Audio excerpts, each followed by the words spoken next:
data we were able to look at NIF came about through the development of this collection mechanism where we were fielding plates right along on shots where they were doing different DT measurements. And so what you're looking at here on the left is we noticed right away that we expected that gold in that whole ROM to activate. As I showed earlier, based on the neutron spectrum and the cross section for gold reactions, we expected to see N2n on gold in the whole ROM, which we did. But we also saw neutron capture on the gold, which was expected, but we didn't expect quite as much because we didn't know at the time how much these capsules were condensing and how much low energy neutrons we were getting out of them. So what you're looking at on the left is the ratio of the neutron capture product to the N2n product, which really then is a measure of how compressed the NIF capsule is. The more it compresses, the more neutron scatter you have, so you get more of these low energy neutron reactions and your ratio goes up. Now, on the bottom, this stands for downscattered ratio. This is the fraction of neutrons that have scattered down from the 14 MeVs to that 10 to 12 MeV region. And not unexpected, as the ratio of N gamma to N2n goes up, it indicates that we have a larger downscattered ratio or a more highly compressed capsule. So this was used for a while to give an idea to the designers that were fielding these capsules what kind of downscattered they might expect from a shot, because we were actually able to fit this data and make some predictive capability of what this DSR might be based on the ratio that we had measured. But then in doing this, we also realized we were measuring in our data this gold isomer. So when the gold undergoes its N2n reaction, sometimes it populates an excited state. And we can measure that ratio of how much goes into the excited state versus the ground state. And it's this gold 196 M to G ratio. And what I have plotted down here is that ratio, and these are just shots on the bottom. And the red points are what we were able to measure, and the black points are what was known at the time. And so we were able to make a much better measurement of this M to G ratio, which we published, than had been previously known.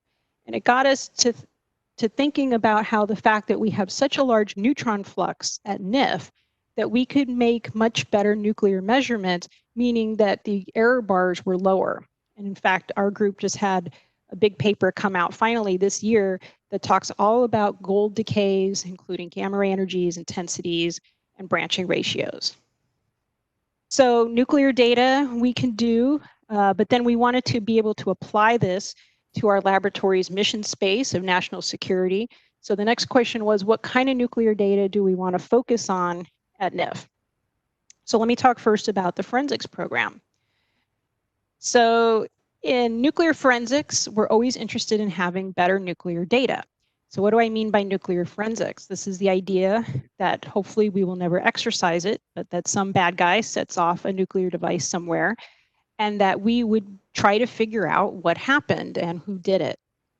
And we do this now by running exercises where we try to produce materials that would mimic what a forensic environment might look like. And it's very complex because if you're in an urban setting, you obviously have buildings, cars, in addition to the nuclear material itself. So it's a very complex environment. And we need good nuclear data for all of these components. We need cross sections so that if something were to happen, we could analyze debris after the fact and try to fold back what happened and what materials were there. So the nice thing about NIF too is that we can field materials in various places and get at some of these cross sections, as I show in this cartoon on the right. So one thing we can do is field material in the capsule, as I said, but we can also put material on the whole ROM. I'll show that next, where we get a decent neutron flux. And then we can also field materials, I'll show coming up, in containers that are fielded behind our radiochemistry collectors at 50 centimeters. So here we have lower flux because we're a little bit farther away, but we can field more material in terms of size, so we can get at some nice data from there. And we can even think about doing all this at the same time and creating a nuclear forensic exercise sample where we field different materials, where they'll see all these different fluxes and combine it at the end. So in order to develop this program and how to start, a few years ago, first thing we did is we attached some materials. Well, I should say, the great people in the target fabrication area who are so good at this, attached materials to the outside of hole ROMs. And we had a couple of cases, the one on the left, where we attached some foils to the top and bottom, and then on the right where we attached them more, covering more of the area of the hole ROM itself. These are the actual little foils being glued on, and these are the foils here.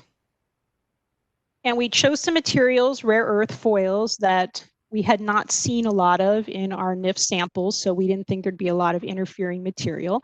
And we fielded a few shots with what were called indirect drive exploding pusher capsules. These are nice for this purpose because there's really no downscatter. These are pure 14 MeV neutron sources. And so we fielded these to see what would happen or how much debris we would get if we wanted to do some of these measurements. And what we learned right away is that the debris is very directional. So what you're looking at here on the left is color coded. This is where we fielded the 3 different foils on the second shot.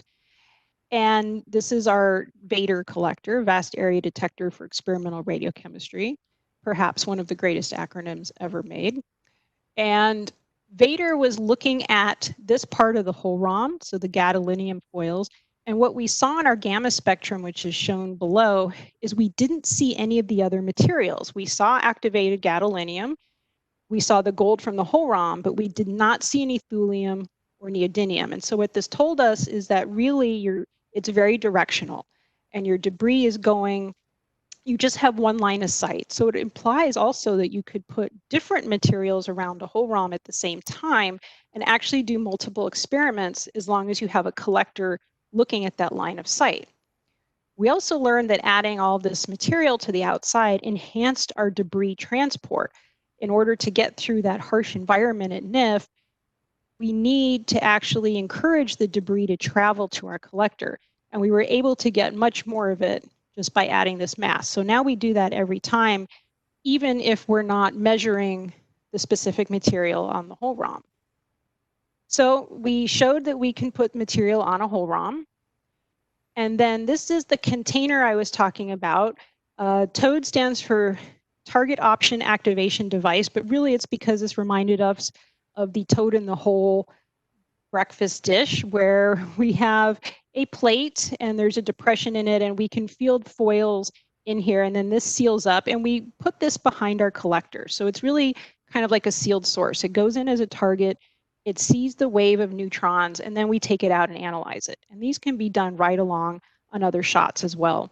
And some of the first measurements we used for this is we put some U-238 foils in there, and this is some very nice fission yield data that Narek Garibian published from one of our first toad measurements. And now we actually have different sized toads. We have little, we'll call tree frogs, which sit much closer to the source of neutrons at 10 centimeters, but they don't hold much material. And we also have H-toads, or horned toads, being the largest toads, that hold many grams of material, and I'll show a picture of that later. So we can do a lot of radiation type experiments, even writing along other DT shots, which has been very helpful. Now, to give you a more specific example of something we've done for the forensics program, we were trying in the beginning to get at some cross sections having to do with steels, because as you're probably aware, there's a lot of different steels, and they have different ratios of how much material is in each steel. And so if we could get at, through cross sections and analyzing debris, we could try to figure out what kind of steel something that was part of our sample. So again, thinking back to what a forensic environment might look like, there would be parking structures and buildings and cars, and you want to differentiate what was just surrounding material versus a sample that's going to tell you something specific about the event that happened. So looking at this network here of nickel, cobalt, iron, and manganese, I'm pointing to this cobalt-58 nucleus, which has 2 states. There's a metastable state and a ground state. And you can see it's made two different ways. And so if we can figure out these cross sections, because you see this in activated steels quite easily, if we can measure these cross sections, then we could determine what kind of steel we started with.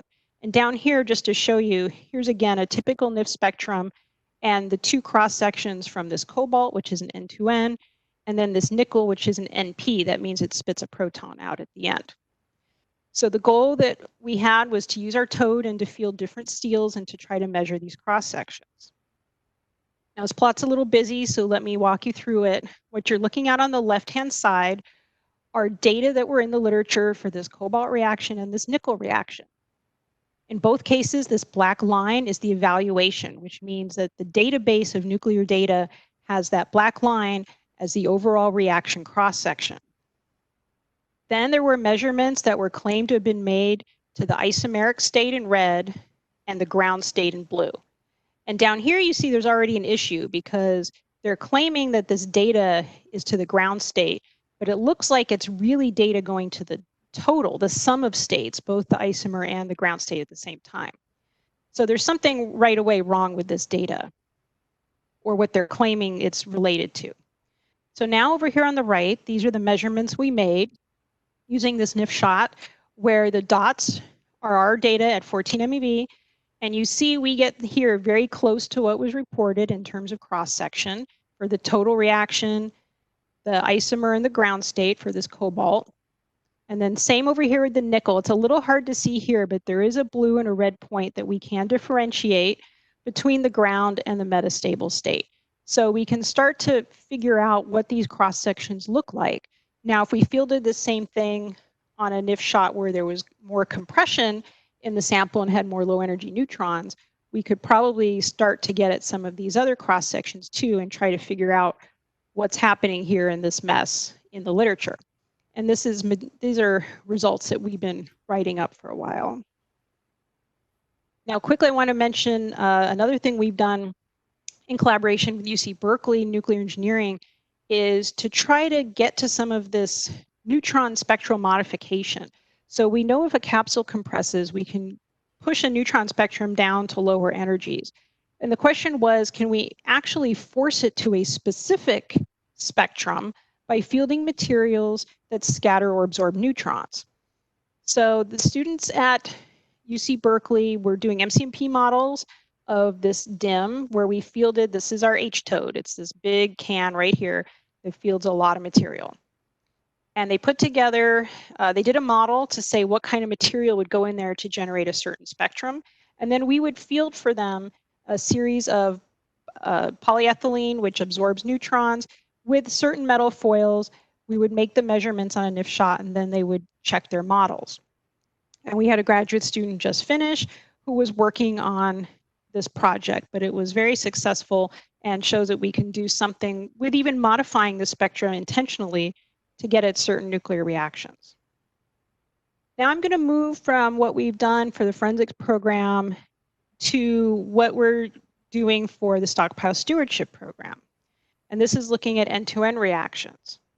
So during the test program, in order to determine how a nuclear test performed, they would load different parts of the devices with different materials. And then after the shot, they would go and dig up debris and analyze it. And it was through the radioactive materials that were made that they could decide what the performance was. And so here's an example using yttrium, where they would load yttrium in, which is stable, and then it would undergo N2n reactions to yttrium-88.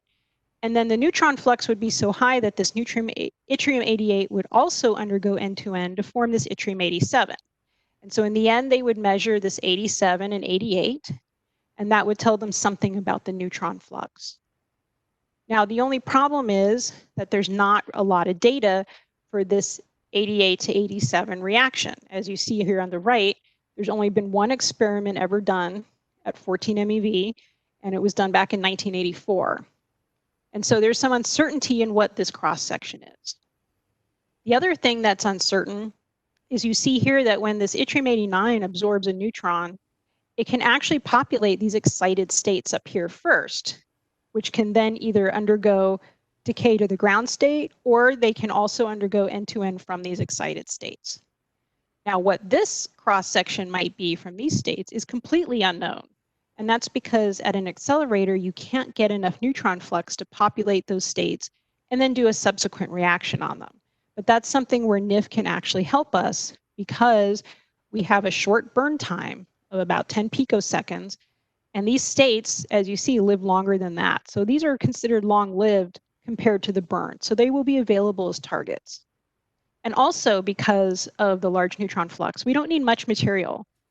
We really only need about 10 to the 15 atoms to make a measurement as long as we can get it in the capsule and put it close to the DT fuel. Because we need so little, it means we can also put radioactive species like this yttrium-88 into a capsule and make measurements on that directly. When this experiment over here was done in '84 at a neutron source, the target was about 100 times larger than what we would need, and it was actually quite radioactive too. It was like 1/10 of a curie of radioactivity, whereas putting 10 to the 15 atoms in a NIF capsule is really not very radioactive at all. And this has future application when the facility for radioactive ion beams comes online at Michigan State. They're going to be harvesting some very interesting isotopes that have never been measured. But they won't be making very much, and we could put these into capsules in the future as well. So the first question is, how do we get these materials into a capsule to make these measurements? Well, John Despotopoulos in our group has created this system that he calls Andaris, which essentially is a microcapillary system. Here's the microcapillary coming down, that's manipulated by this hexapod, which has full degrees of motion. And the NIF capsule gets seated here in a holder, and then he can move it very intricately to line up. There's a hole in the capsule. So when they make the NIF capsule, they drill a hole in it because that's eventually how the DT fuel will get in the capsule. So he lines that hole up with this microcapillary, and if he takes a solution of material that we want to measure, he can inject it directly into that capsule. And it's a little hard to see on the screen, but what you're looking at in these pictures is there's actually a capillary going into a hole on the capsule. And again, remember, you look at the scale here. We're looking at the scale bar here is roughly 10 microns. And these holes are about that size. The whole capsule is only 2 millimeters in diameter. So there's microscopes that look in on this while he's doing this, and it's very intricate.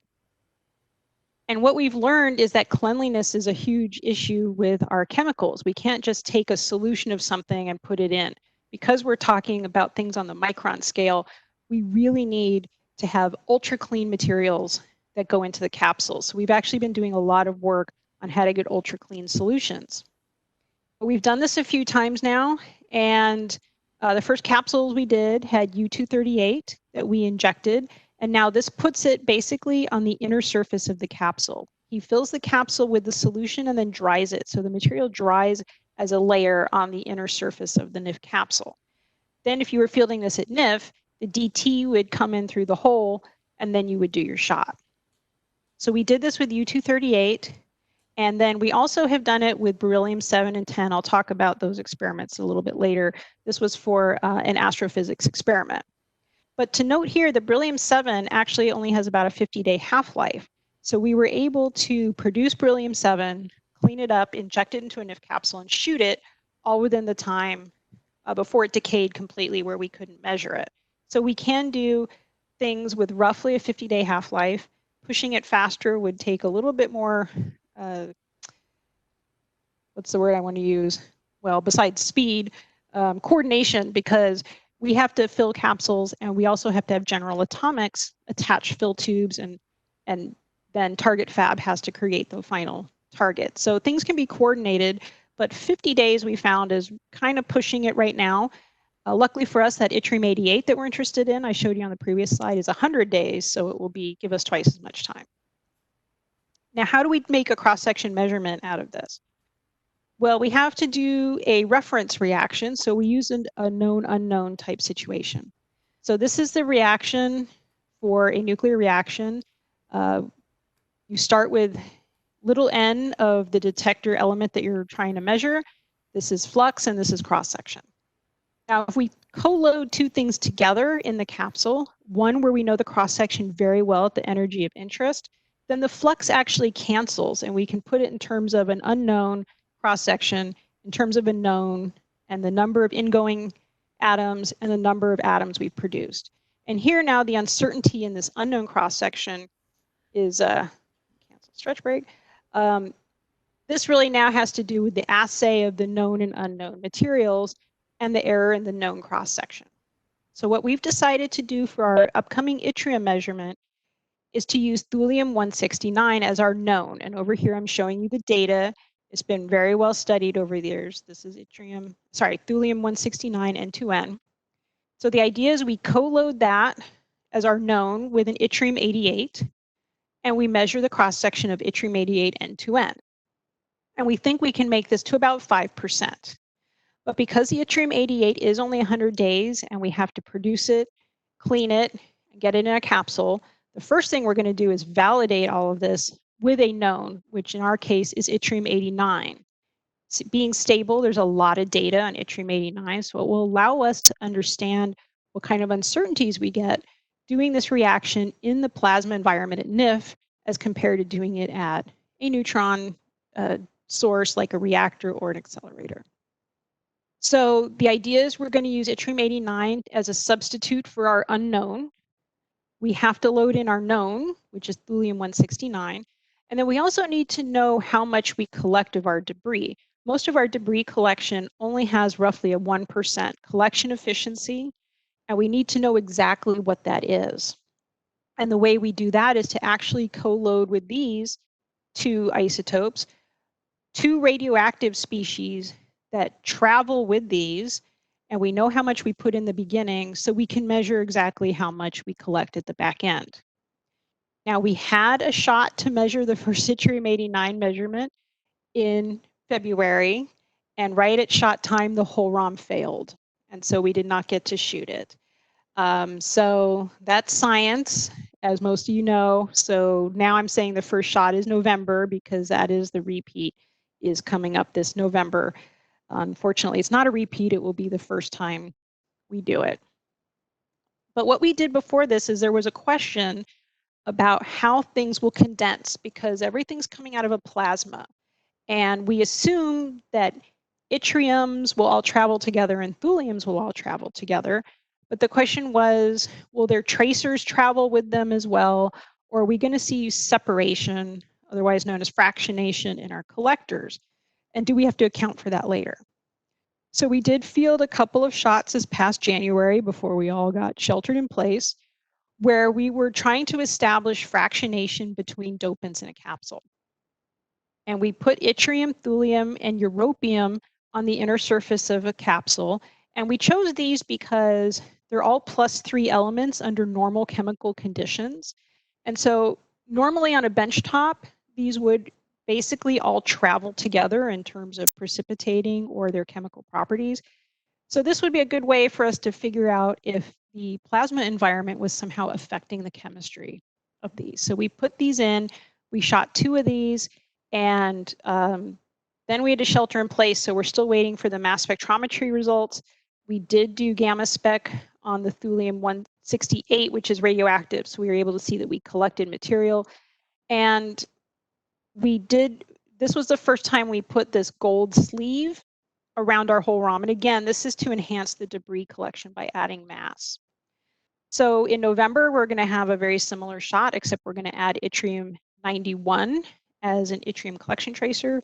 And we finally have some radioactive thulium to use as a thulium collection tracer. But assuming that the results from these shots don't show any separation, then we'll be good to go for our November shot. And we'll be measuring this yttrium-89 N2n cross-section, compare it to the literature, and then hopefully in the next year move on to that yttrium-88 as the unknown. So finally, I just want to touch on what we've been working on for stellar nucleosynthesis and how we're measuring reaction rates for different stellar processes. So one thing that's very interesting to a lot of people is that if you're at an accelerator or a reactor and you have a target that's being irradiated, the target has its full suite of electrons. And so that actually creates an electron cloud where the incoming ion that you're using in your reaction is going to see less of the nuclear pull, less of the Coulomb potential because of the electron shield. And so what that does is it actually creates a higher cross-section because it doesn't see as much repulsion between positive ions. In a star, however, everything is ionized, so there's no electron cloud, and the nucleus is not shielded. So now you have bare nuclei coming together, which because of that Coulomb repulsion is going to lower the cross-section. So the question a lot of people have had is, can we use NIF as a place to measure stellar reaction rates that are more in a plasma environment as opposed to what we do in a regular laboratory? And down here on the left, this is a plot that Dave Dearborn made years ago that many of us keep borrowing over and over, showing stellar masses and temperatures. And you see I put a typical NIF hotspot right there, which basically shows you that we are at NIF getting to conditions that look like the interior of a star. And a reaction that our collaborators at the University of Notre Dame are trying to get to is this boron 10p alpha, which is an important part of the PP process that I show above. In a lab, you can get to, these are the data points, but you can't get to very low energy. And so what you see here are different simulations of what this is similar to a cross-section of what this cross-section might be. So we think at NIF we can actually get down to some of those energies and determine which of these simulations would be correct. But again, this is a very hard reaction to measure, especially because the cross-section we know will be quite low. So we, again, are doing kind of a surrogate thing to first validate our method. So what we did is we looked at this carbon-13 N alpha reaction to make beryllium-10. And the idea here is we had a NIF capsule, and General Atomics was able to put a layer of carbon-13 in the inner part of this capsule. And then we loaded in there beryllium-7 as a tracer. And then the NIF shot went off. This was a DT shot, so we created beryllium-10. And now we have beryllium-10 and 7 on our collector. And again, the 7 is a collection efficiency marker because we know how much we put in the capsule. And we ran a couple of these shots, and we finally got the data not too long ago, actually. So we're working on that paper right now. But we did see beryllium-10, and we think we're going to be able to pull a cross-section out of this, which is interesting because over here you see there was like one reported data point for this reaction and 2 different evaluations that differ by quite a bit. So even though this isn't the ultimate reaction of interest, we're still going to be able to say something about the nuclear data here. At the same time we shot this capsule, we had back behind one of our collectors a carbon foil. And this is in the process also of being analyzed. And the difference here, why we did this, is because this is definitely out of the plasma, whereas this is formed within the plasma. So if we see differences in cross-section between this beryllium-10 production and this beryllium-10 production, we might also be able to say something about the effects of the plasma on the nuclear reaction itself, which is something that people have been trying to get at for a very long time. So I think I have one last slide, which is just a summary of what I told you. We've done a lot of different experiments over the years. I, of course, could not present you everything in this brief amount of time. I'm just hoping I gave you tantalized you with a few tidbits of things we've done over the years and are still working on. But basically, the things we're most interested in are these stellar reaction rates because of the plasma environment. We're still looking at these reaction networks for nuclear forensics.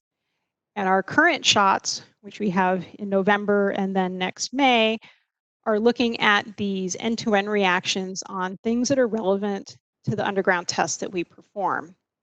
And again, this is a very unique neutron source for us. It is unlike anything we get at a typical neutron source. And so as the yields at NIF go up, we should be able to start accessing some of these excited states. We're at the point now with the neutron yields at roughly 10 to the 16 that we can get to these first order reactions quite easily and actually make some good measurements with some good error bars.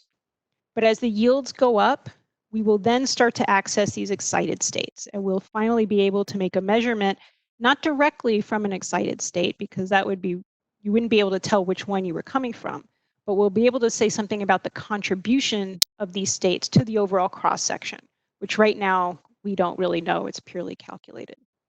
So with that, I think I ended with roughly 10 minutes left in our session, so hopefully it gives some time for questions.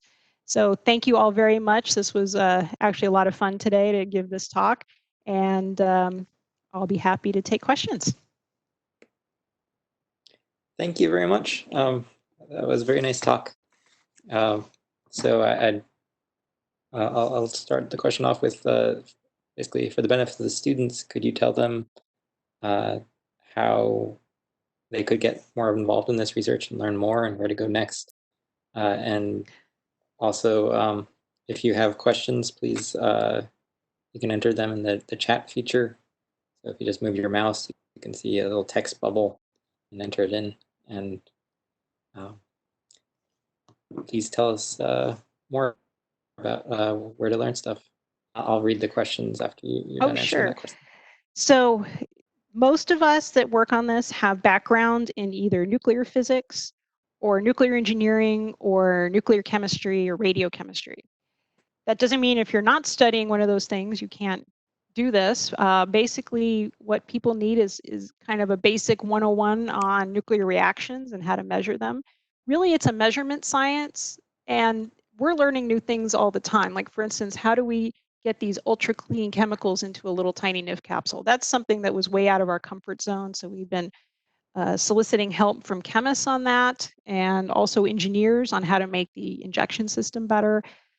And really, none of us are laser people or plasma people, but again, we use collaborations with great people at NIF that are, who can help us with designing a capsule, so designing the experiment and what kind of neutron yields we might expect. So the team really has a mix of people. And if people are interested in this research in particular, I'd say a good nuclear background is definitely helpful, or a background in plasma physics is helpful, but then the rest comes through great collaborations and great teams.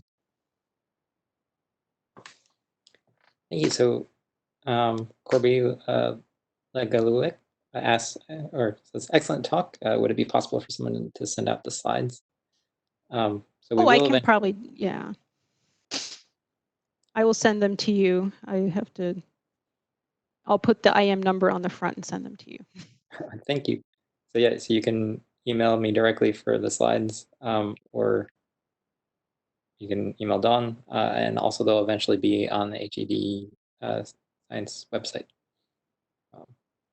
And then Gregorio Puto Aguilar asks, how does neutron flux in the capsule compare with the ones in neutron star mergers?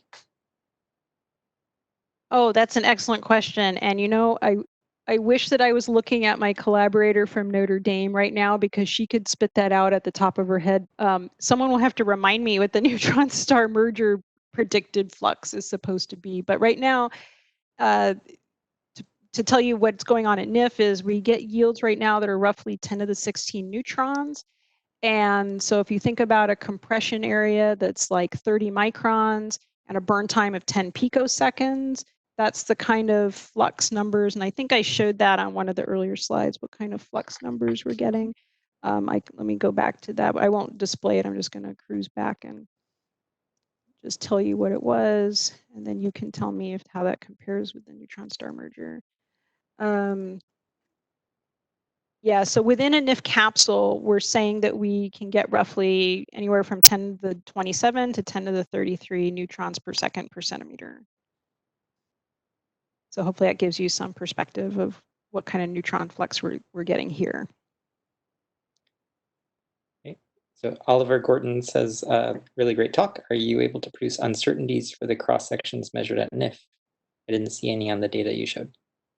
Yes, we can. The cross sections so I showed that cobalt nickel data. For that one, the uncertainties are actually really tiny, because we produce so much that the errors are within the point, because it's mostly just the statistical counting errors there. For materials we load in the capsule, like the upcoming Atrium shot, right now we have a sensitivity study where we think we can make an N2n to about 5%, maybe better depending on how much material we can get in the capsule and what the neutron flux of that particular shot ends up being. So we say it's roughly going to be 5% for an N2n reaction, first order.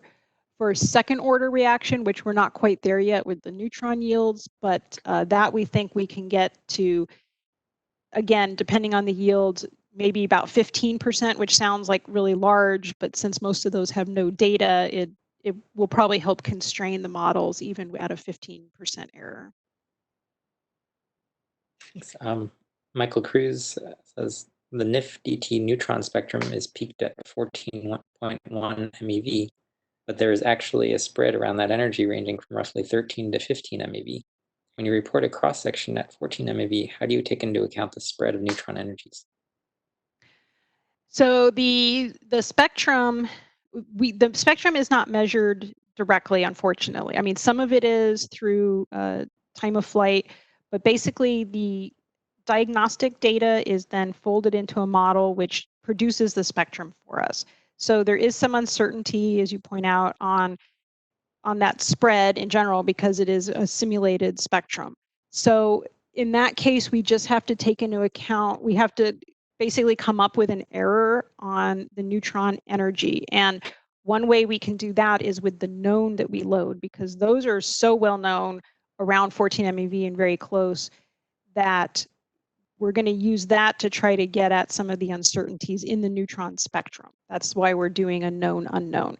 But then in general, doing materials first that have data that's been measured elsewhere will give us an overall sense of the level of uncertainties doing this in this environment. Because right now we're not sure actually if we have a total handle on all of the uncertainties that will go into the measurement. So that's something that we are concerned with, and that's why we're doing both known systems to validate with data and also loading a known system with our unknown so we can try to get at that uncertainty. Question from Hui Chen. Any indication on what caused the large craters when the plate is placed on the pole, comparing that to that in the equator? Yeah, that's a good question we've had for a long time as well.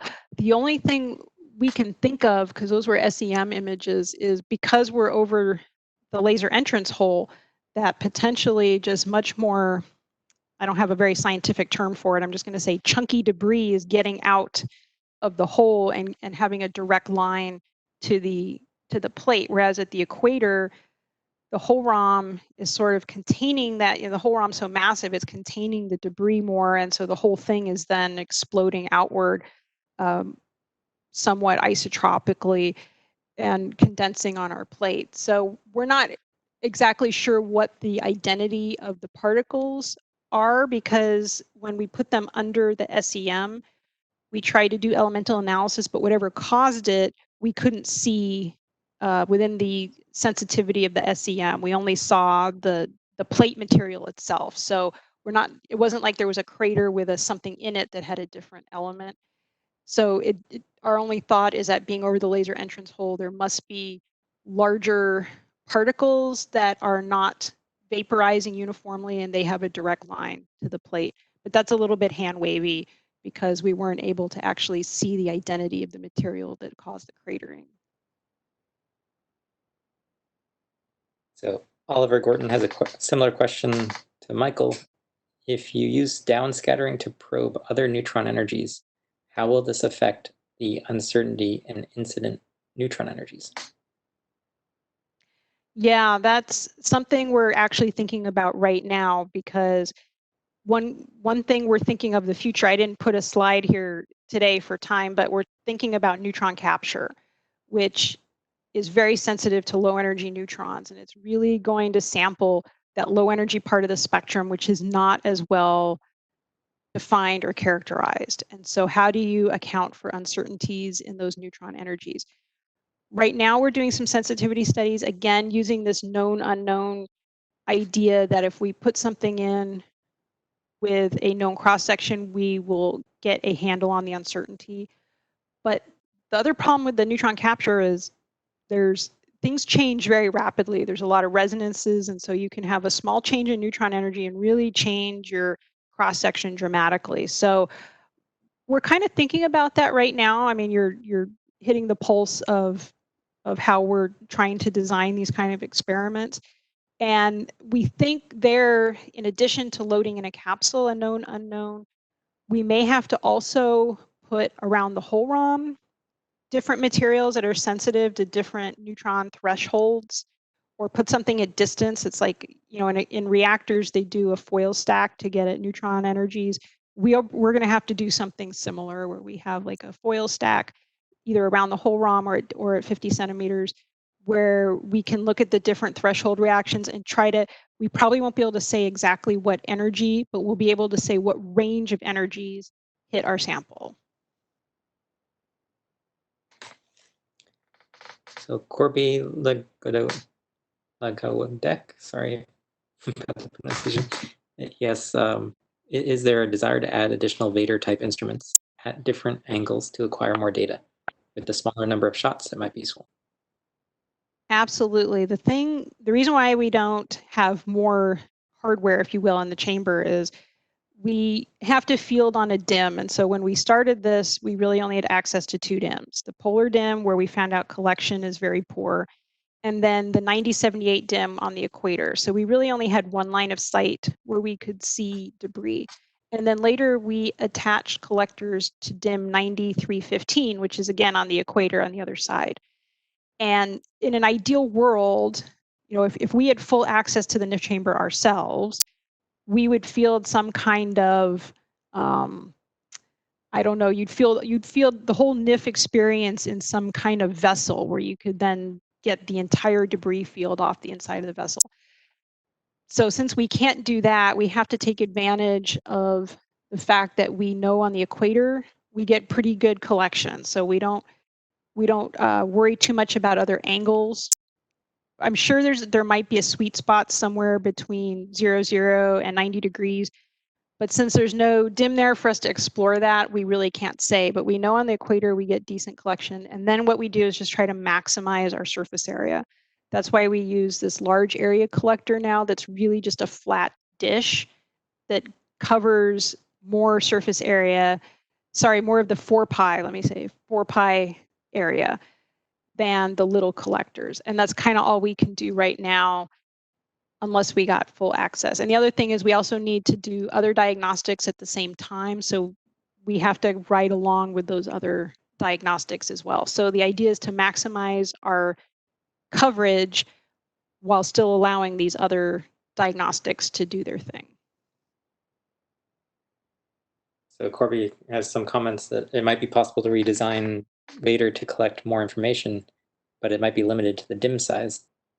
And you could also use DIM 90 to 124. Yes, we've started to field things on 9124. The only problem is all of our data, because we started off earlier when there wasn't a DIM 124, we have most of our collection data on 9078 and 9315, but we are starting to use the other DIMs as well. And you absolutely hit one of the issues is these have to go through the port that the DIM goes in. And there's not a lot of space typically, so something has to be able to attach to the DIM and then get through the port and then come back out, most importantly. So we are limited in our diameter of these things in particular. Okay, another question.